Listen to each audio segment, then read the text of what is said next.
ಭಾದ್ರಪದ ಶುಕ್ಲ ಸಪ್ತಮಿ, ಅಷ್ಟಮಿ, ನವಮಿಯಂದು ಜ್ಯೇಷ್ಠ ಗೌರಿ ಪೂಜೆಯ ಆಚರಣೆ ಎಲ್ಲ ಕಡೆ ನಡೆಯುತ್ತದೆ. ಇದನ್ನು ಉತ್ತರ ಕರ್ನಾಟಕದ ಕಡೆ, ಮಹಾರಾಷ್ಟ್ರದ ಕಡೆಗಳಲ್ಲಿ ಎಳೆ ಹಬ್ಬ ಅಥವಾ ಎಳೆ ಅಷ್ಟಮಿ ಹಬ್ಬ ಎಂದು ಕರೆಯುತ್ತಾರೆ. ಈ ಒಂದು ಪೂಜಾ ವಿಧಾನವು ಸ್ವರ್ಣಗೌರಿ ವ್ರತವನ್ನೇ ಹೋಲುವುದರಿಂದ ಇದನ್ನು ಜ್ಯೇಷ್ಠ ದೇವಿ ವ್ರತ ಅಥವಾ ಜ್ಯೇಷ್ಠ ಗೌರಿ ವ್ರತವೆಂದು ಕೂಡ ಕರೆಯುತ್ತಾರೆ. ಸಾಮಾನ್ಯವಾಗಿ ಈ ಪೂಜೆಯು 3 ದಿನಗಳ ಪೂಜೆಯಾಗಿದ್ದು 6ನೇ ದಿನದಂದು ಪ್ರಾರಂಭವಾಗಿ ತಿಂಗಳ 8ನೇ ದಿನದಂದು ಕೊನೆಗೊಳ್ಳುತ್ತದೆ. ವಿಶೇಷವಾಗಿ ವಿವಾಹಿತ ಮಹಿಳೆಯರು ಈ ಪೂಜೆಯನ್ನು ಆಚರಿಸಿ ಇನ್ನಿತರ ಸುಮಂಗಲಿಯರಿಗೆ ಬಾಗಿನವನ್ನು ಕೊಟ್ಟು ಗೌರವಿಸುವ ಸಂಪ್ರದಾಯವಿದೆ. ಈ ಒಂದು ವ್ರತವು ಜ್ಯೇಷ್ಠ ನಕ್ಷತ್ರದ ಸಮಯದಲ್ಲಿ ಬರುವುದರಿಂದ ಈ ಒಂದು ವ್ರತವನ್ನು ಜ್ಯೇಷ್ಠ ಗೌರಿ ವ್ರತ ಎಂದು ಕೂಡ ಕರೆಯಲಾಗುತ್ತದೆ. ಈ ಒಂದು ವ್ರತವು ಶುಕ್ಲ ಸಪ್ತಮಿಯಿಂದ ಪ್ರಾರಂಭಗೊಂಡು ದಶಮಿಯ ಪರ್ಯಂತ ನಡೆಯುತ್ತದೆ. ಈ ಒಂದು ಆರಾಧನೆಯಲ್ಲಿ ಲಕ್ಷ್ಮಿ, ವಿಷ್ಣು, ಕೇದಾರೇಶ್ವರ, ಪಶುಪತಿ, ನವದುರ್ಗೆ, ಧಾನ್ಯಶಂಕರಿ ದೇವತೆಗಳು ಇನ್ನು ಮುಂತಾದ ದೇವತೆಗಳನ್ನು ಆರಾಧಿಸಲಾಗುತ್ತದೆ. ಈ ಒಂದು ಎಳೆ ಅಷ್ಟಮಿಯ ವೈಶಿಷ್ಟ್ಯವೇನೆಂದರೆ, ಅಷ್ಟಮಿ ದಿನ ಇಂದಿನ ದಿನದಂದು ದೇವಸ್ಥಾನಗಳಲ್ಲಿ ಎಳೆ ಗೌರಮ್ಮನನ್ನು ಕೂರಿಸುತ್ತಾರೆ. ಅಷ್ಟಮಿ ದಿನ ರಾತ್ರಿ ಪೂಜೆಯನ್ನು ಮಾಡಿ ನಂತರ ನವಮಿಯಂದು ಬೆಳಿಗ್ಗೆ ಅಷ್ಟಮಿ ದೇವ ಕಾರ್ಯವನ್ನು ಇಟ್ಟುಕೊಂಡಂತ ಮನೆಯವರು ದೇವಸ್ಥಾನಕ್ಕೆ ಹೋಗಿ ಎಳೆಯನ್ನು ತಂದು ದೇವರಿಗೆ ರುದ್ರಾಭಿಷೇಕ ಮಾಡಿಸಿ ನಂತರ ಹತ್ತಿಯಿಂದ ತಯಾರಿಸಿದ ಅರಿಶಿಣದ ಎಳೆ ಪೂಜೆ ಮಾಡಿ ಬಂದವರಿಗೆಲ್ಲ ತೀರ್ಥ ಪ್ರಸಾದವನ್ನು ಕೊಟ್ಟು ನಂತರ ಕೈಗೆ ಎಳೆಯನ್ನು ಕಟ್ಟಿಕೊಳ್ಳುತ್ತಾರೆ. ಈ ಪೂಜೆಯಲ್ಲಿ 16 ಸಂಖ್ಯೆಗೆ ವಿಶೇಷ ಮಹತ್ವವಿರುವುದರಿಂದ ಈ ವ್ರತವನ್ನು ಷೋಡಶ ಉಮಾವ್ರತ ಎಂದು ಕರೆಯುತ್ತಾರೆ.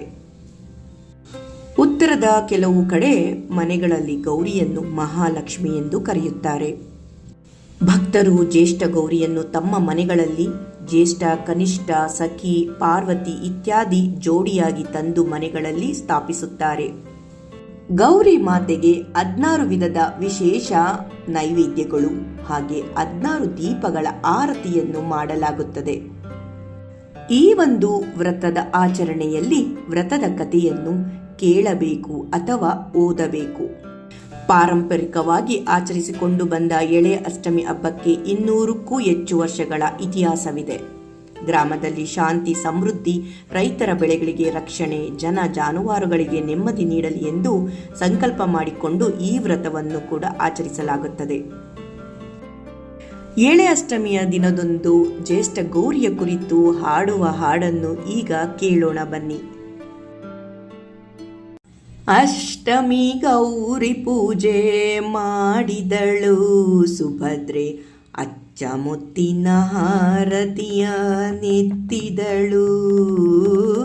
ಅಷ್ಟಮಿ ಗೌರಿ ಪೂಜೆ ಮಾಡಿದಳು ಸುಭದ್ರೆ, ಅಚ್ಚ ಮುತ್ತಿನ ಹಾರತಿಯ ನೆತ್ತಿದಳು. ಅಚ್ಯುತನ ಸೂಚನೆಯಿಂದ ಅತಿ ಭಕ್ತಿಯಿಂದ ಮುತ್ತೈದೆತನ ಕೊಡುವ, ಪುತ್ರ ಪೌತ್ರ ಭಾಗ್ಯವ ನೀಡುವ. ಅಚ್ಯುತನ ಸೂಚನೆಯಿಂದ ಅತಿ ಭಕ್ತಿಯಿಂದ ಮುತ್ತೈದೆತನವ ಕೊಡುವ, ಪುತ್ರ ಪೌತ್ರ ಭಾಗ್ಯವ ನೀಡುವ. ಅಷ್ಟಮಿ ಗೌರಿ ಪೂಜೆ ಮಾಡಿದಳು ಸುಭದ್ರೆ, ಅಚ್ಚು ಮುತ್ತಿನ ಆರತಿಯ ನೆತ್ತಿದಳು. ಅಷ್ಟಮಿ ಗೌರಿ ಪೂಜೆ ಮಾಡಿದಳು. ಇಂದ್ರನಂದನನ ಸತಿಯಳು ಸುಭದ್ರೆ, ಮಿಂದು ಮಡಿಯನ್ನುಟ್ಟು ಬಂದಳು. ಇಂದ್ರನಂದನನ ಸತಿಯಳು ಸುಭದ್ರೆ, ಮಿಂದು ಮಡಿಯನ್ನುಟ್ಟು ಬಂದಳು. ಗಂಧ ಕುಂಕುಮ ಪರಿಮಳ ವಸ್ತ್ರ, ಚಂದವಾದ ಧೂಪ ದೀಪ. ಗಂಧ ಕುಂಕುಮ ಪರಿಮಳ ವಸ್ತ್ರ, ಚಂದವಾದ ಧೂಪ ದೀಪ. ದುಂಡು ಮಲ್ಲಿಗೆ ಗೌರಿಗೆ ಮೂಡಿಸಿ ಮಂಗಳಾರತಿ ಎತ್ತಿದಳು. ದುಂಡು ಮಲ್ಲಿಗೆ ಗೌರಿಗೆ ಮೂಡಿಸಿ ಮಂಗಳಾರತಿ ಎತ್ತಿದಳು. ಅಷ್ಟಮಿ ಗೌರಿ ಪೂಜೆ ಮಾಡಿದಳು ಸುಭದ್ರೆ, ಅಚ್ಚಮುತ್ತಿನ ಹಾರತಿಯ ನೆತ್ತಿದಳು. ಭಗಿನಿ ಕೇಳೆ ಭಾವ ಶುದ್ಧದಿ ಭಾದ್ರಪದ ಶುದ್ಧ ಅಷ್ಟಮಿ ಗೌರಿ ಕಥೆಯನು. ಭಗಿನಿ ಕೇಳೆ ಭಾವ ಶುದ್ಧದಿ ಭಾದ್ರಪದ ಶುದ್ಧ ಅಷ್ಟಮಿ ಗೌರಿ ಕಥೆಯನು. ಹಿರಿಯ ಹೆಂಡತಿ ಪುರದ ಹೊರಗೆ ಇಟ್ಟಿರಲು ಶಿರಿಯ ದೇವಿಯ ದಾರ ಕಟ್ಟಿ ದೊರೆಗೆ ಒಲಿದು ಶಿರಿಯು ಬಂತು.